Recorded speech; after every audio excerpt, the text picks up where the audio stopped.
Hello, traveler. Thank you for being here. Tonight we have a new moon. So, of course, we will pull some runes and some cards and connect with the current energy. We have 2 piles to choose from. You can choose from pile 1, which is the earth.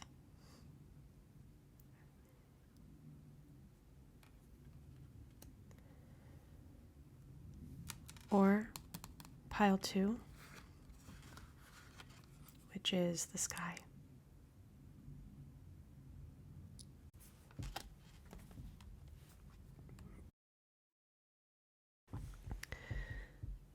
So go ahead and take a couple deep breaths.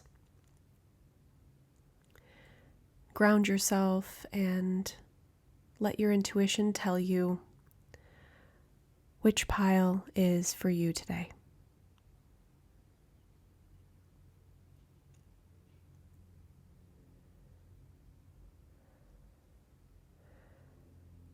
I'll see you at your pile.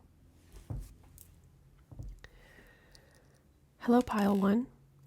If you chose the Earth deck, then this is your reading.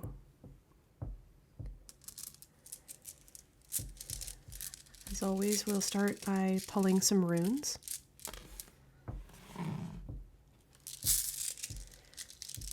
And get an energetic overview of this pile's reading.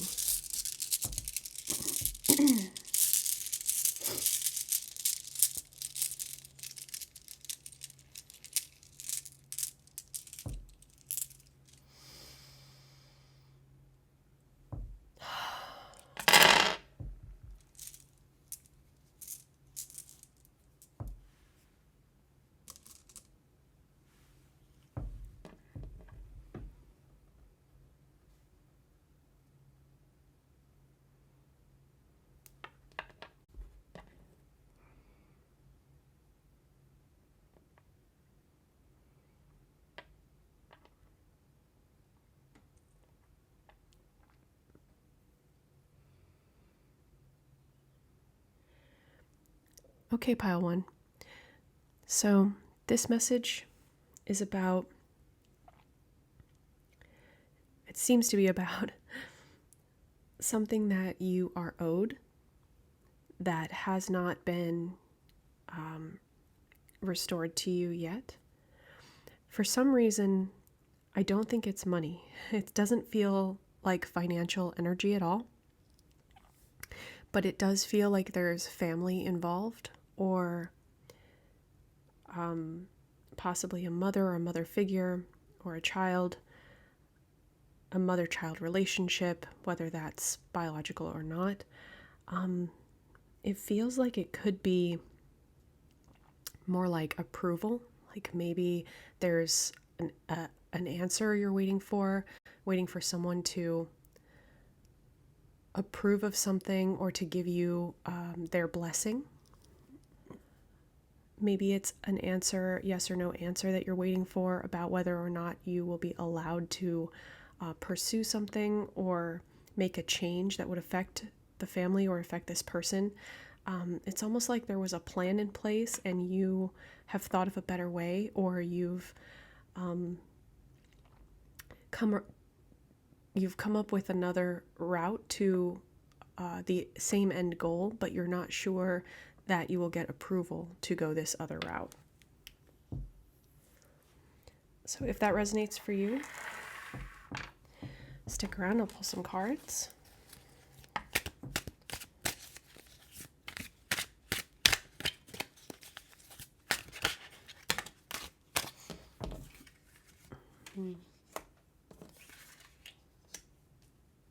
Okay.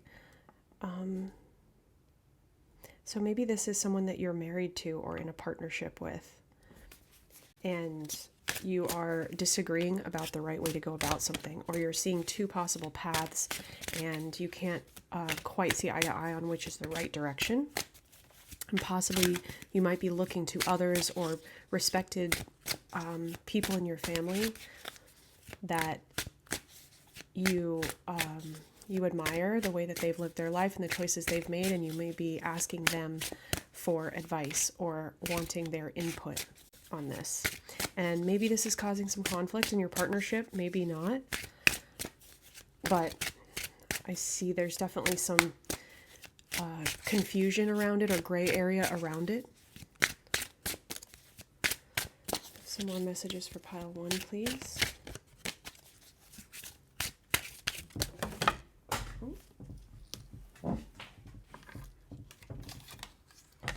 Star. Oh. Yeah, the star and the tower. Okay. So this is definitely something you've been working towards or dreaming about. This is a wish that you've made, something that you fantasize about or you really have hoped for and wanted for a long time. Maybe it's your partner's dream, maybe it's your dream.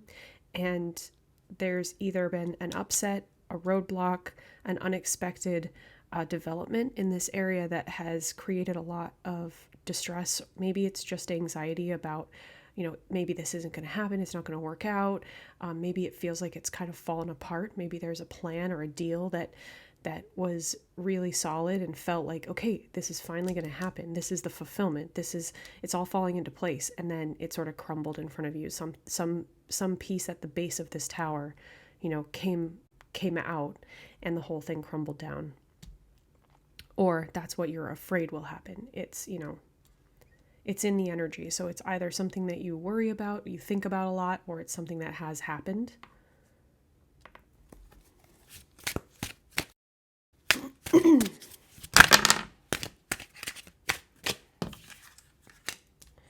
Okay. The High Priestess, the Five of Swords. Okay.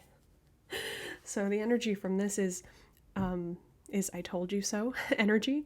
So either you foresaw this or you felt like you knew that something was not stable or something you kind of like foresaw, not just that this would fall apart, but that the actual details of how it would fall apart. Like you knew exactly what the weak point was. And you may have been trying to tell your partner about that and it wasn't believed or heard. And you kind of feel like, well, now, you need this person to say you were right. I should have listened to you. And you're not really getting that. It's possible that you're the other person in that situation, that you're the one who didn't listen. And you have someone in your life that's really expecting you to acknowledge that. They just need to hear that they were right. They need to hear that from you. And that can be hard to say, but it is very valuable to people who, don't feel heard. It's validation that they need.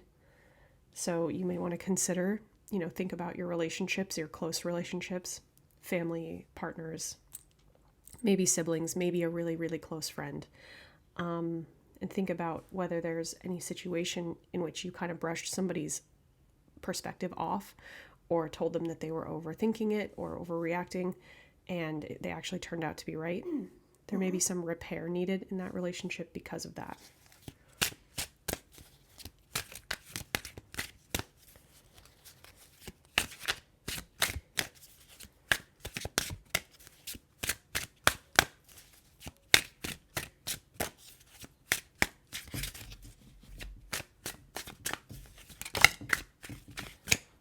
Okay.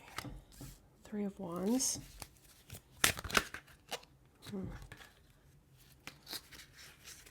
Eight of Swords. Yeah, it's almost like you feel you almost feel this is okay, let me figure out how to phrase this. It's almost like your intuition feels like a burden sometimes because you can see so much clearer than other people and you can see things 3 steps ahead, and other people feel like it's maybe frustrating or annoying that you are always popping in and going, you might want to be aware of this.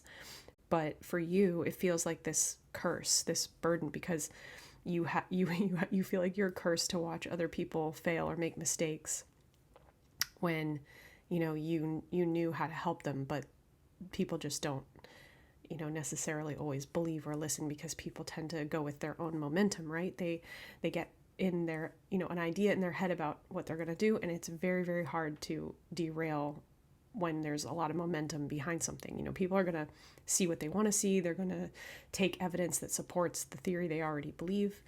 So getting someone to change course once they're on the path is very difficult. But for you, it's very difficult to watch people get themselves into situations that you can kind of see the outcome ahead of time. Yeah.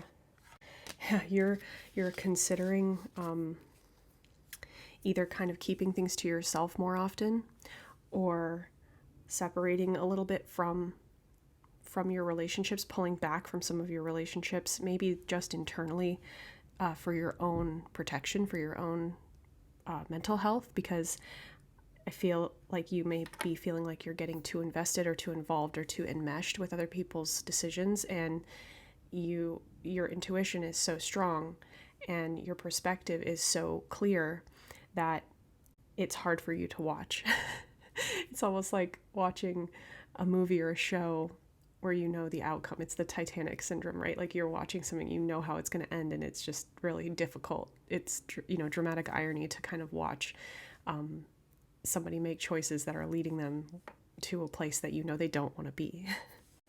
But you can't save others, and words don't teach. So it's really difficult to figure out, how do I inspire people I care about to think about things differently, or to just kind of make their own decision, but make a wiser decisions, to quiet down their mind or their behavior to the point where they can hear their own intuition coming through.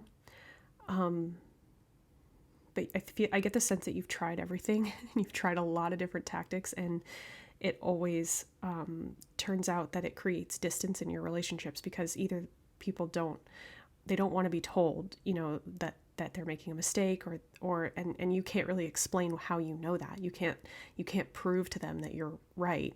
And I'm not saying, of course, that you can see the future or that you're always right or anything like that, but I think that often you are dialed into another layer that maybe people close to you aren't always dialed into, and it creates distance in your relationships just by the pure virtue of the fact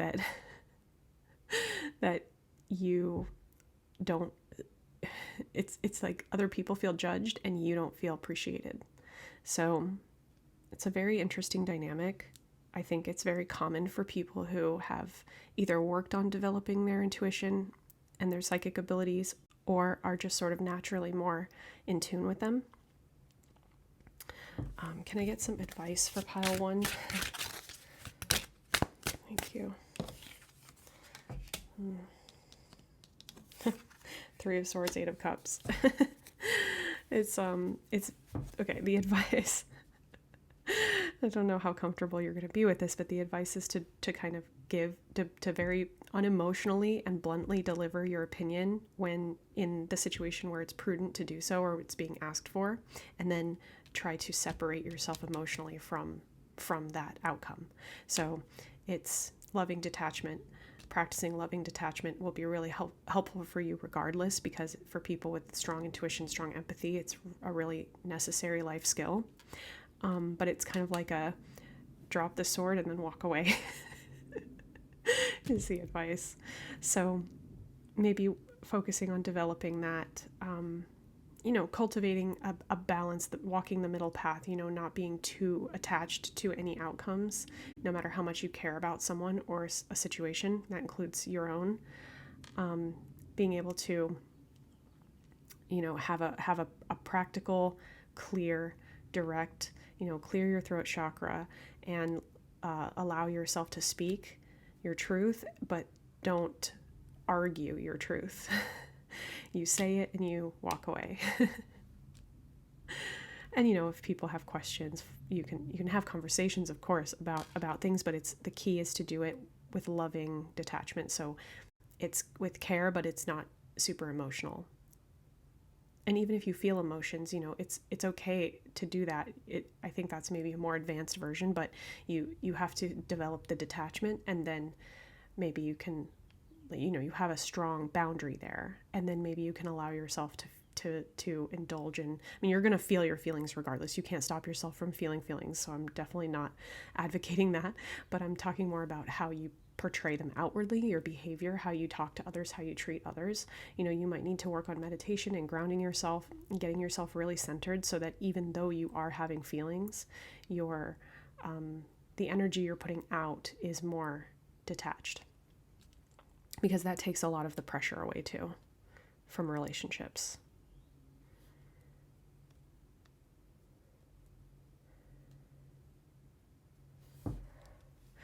Well, pile one, I think that I can see how this would be frustrating. I do relate to some of these concepts, and you have my love and my empathy and my understanding, and I'll be thinking about you and rooting for you as you resolve this and start working on cultivating a healthier relationship with how you share your intuition with others and yourself. Yeah, it's a good thing to work on at a new moon. It's a very internal process. So, and it's, maybe it's a new concept for you if you haven't already been working on this. It's a good practice to begin. Definitely start with meditation. That's where everything, all the mastery of yourself starts there. So cultivating a meditation practice is very important. And I'm rooting for you, as always.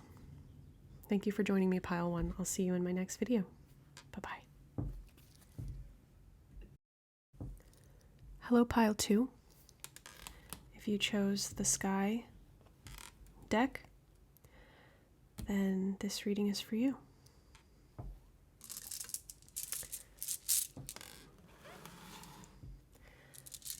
As always, we'll start with some runes.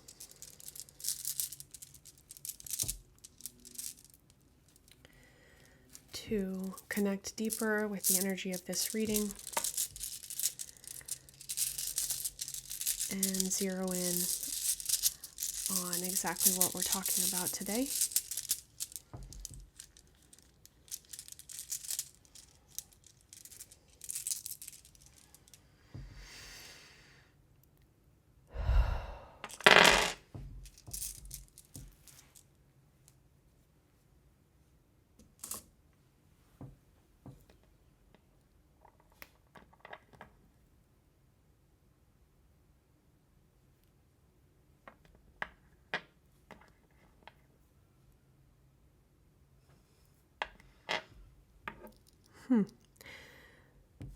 So Pile 2, I can see that I'm getting a couple of messages. Either you are working on a creative project, art, music, writing, planning an event is a message I'm getting, something very creative, or you are either working in or pursuing something in the healthcare field. Don't know why I'm getting that message. Probably the combination of Kenaz and Uruz is giving me that health and medical vibe. But the message here is that you are either wandering in your focus is shifting and you can feel it shifting, and you don't exactly know where you're going to end up or where your end point for this project will be, even though maybe you had a very clear idea at the beginning. It feels like it's kind of getting off track or going down a tangent or a side route. However, you're not feeling worried about it at all. You're not feeling distressed. You feel like you're actually feeling okay with going with the flow. Maybe that's really far outside your normal approach to things, but you're finding it, and maybe it's, Aquarius energy, but you're definitely feeling like it's okay to follow the natural flow of things going downstream, even though maybe another version of you or a past version of you would not have been so easygoing about this. Maybe would have tried to control it, would have pulled your mind back and been, whipping yourself back to get back on track. Yeah. You're just kind of seeing where things go. And I'm not sure what the issue is. Maybe there is no issue and you're just kind of checking in and seeing how things are going, but it feels like it's going really well, actually. Maybe you're getting some outside opinions. Maybe some people are kind of asking you questions like, hey, how come you stopped doing this? Or how come you've started doing this other random weird thing? And, but you're not really bothered by it. So if this resonates for you at all, stick around and pull some cards.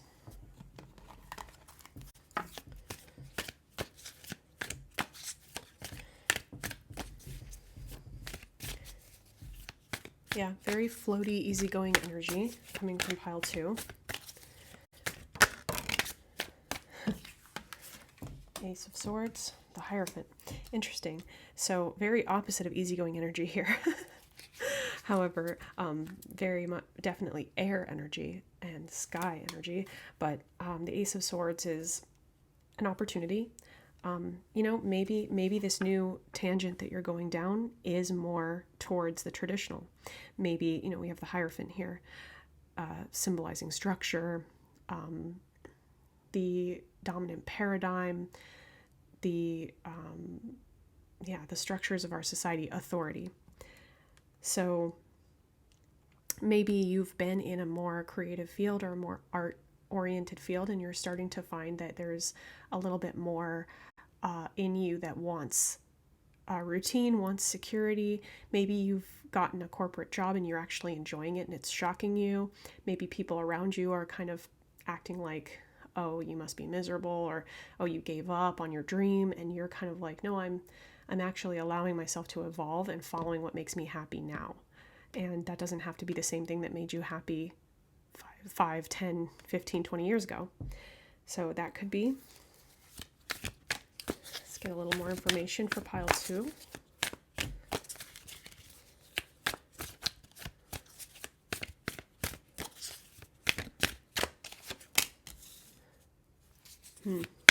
Seven of Swords. Maybe. Okay.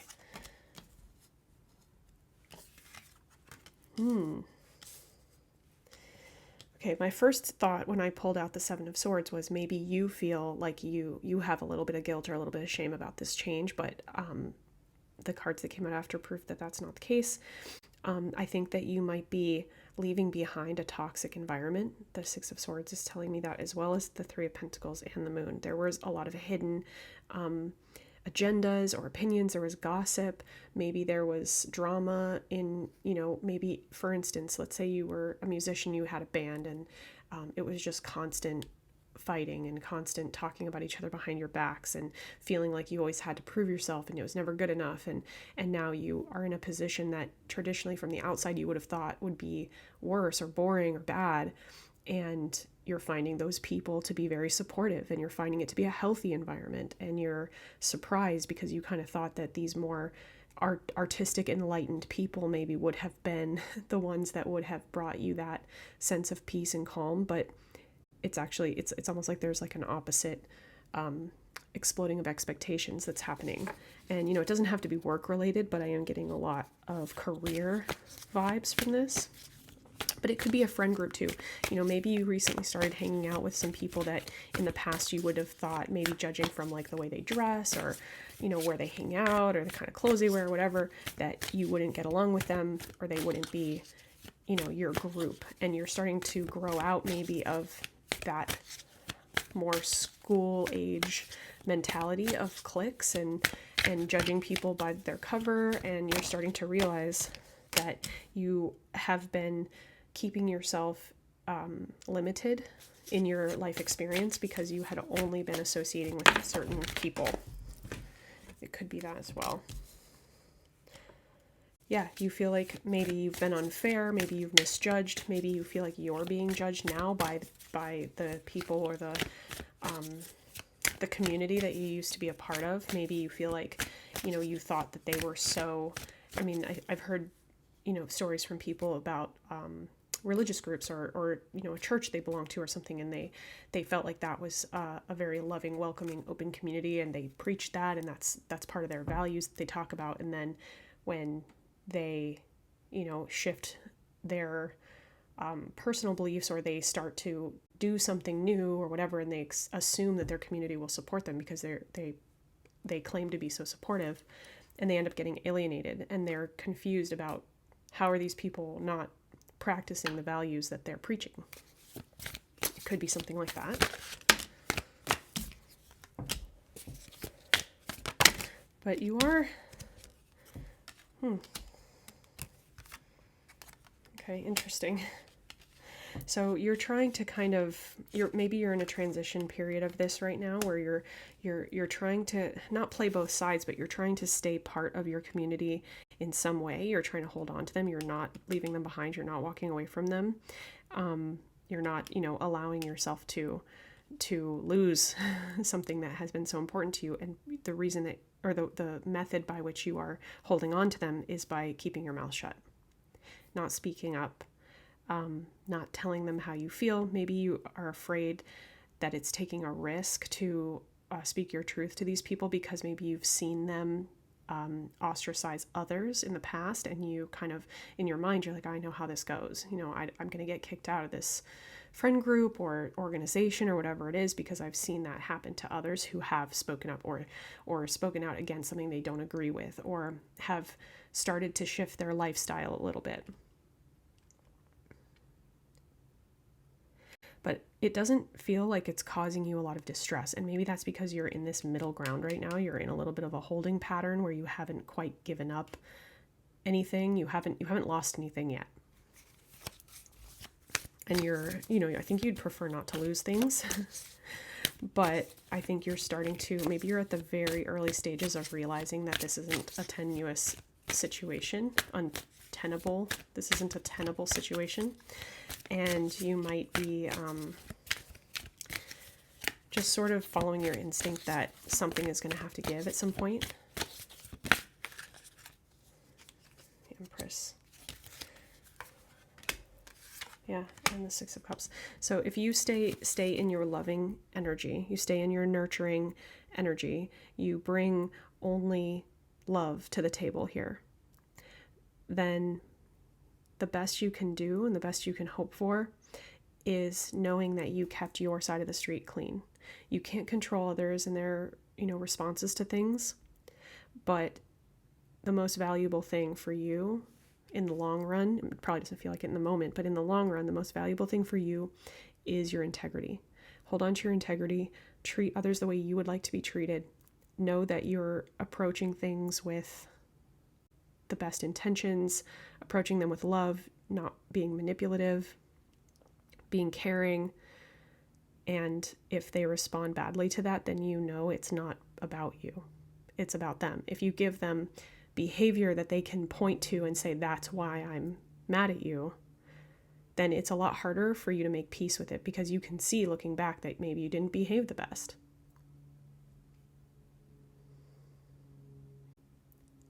So basically, if you don't approach things with integrity, then you are giving yourself ammunition to continue to be confused. And that will delay the healing. If in fact, you do lose this community, maybe you won't. But that's the advice for this situation. Obviously we can't see the future. I can't tell what everyone has free will. None of us can tell what's going to happen or how someone else is going to respond to something, but we don't have control over that anyway. We only have control over our own internal world and the way we approach things. So if you can approach it with this Empress energy and the Six of Cups is nostalgic. It's bittersweet in a way, but it's a very giving, innocent energy. It's a pure energy. It's pure childlike love. And the Empress is, nurturing maternal love. So approaching with care, not manipulative, not with condescension or, with some kind of ulterior motive, trying to get away with something. Approaching it with pure love, wishing the best for someone.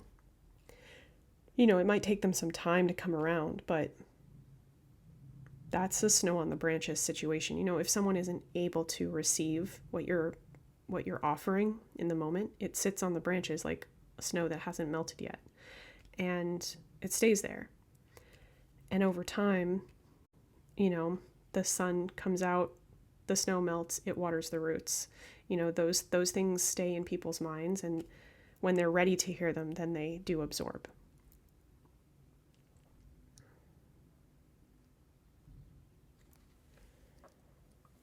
Yeah, so I think that's good advice for all of us. Pile 2. I hope this was helpful. I hope this brought a little bit of clarity and gave you a little bit of a game plan for your approach to this situation.